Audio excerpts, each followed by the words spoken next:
Lukas Kapitulo 23, versikulo 56.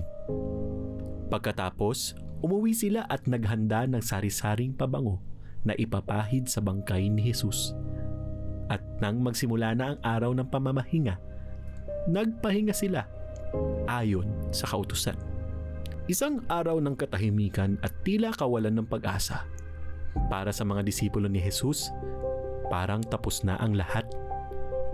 Sa buhay natin, maaaring naranasan o nararanasan mo ito ngayon. Nanalangin ka na. Ginawa mo na ang kaya mo. Ngunit parang tahimik ang langit. Sa kabila nito, kumikilos pa rin ang Diyos at hindi ibig sabihin nito'y wala siyang ginagawa. Ang pahinga ay hindi pagsuko.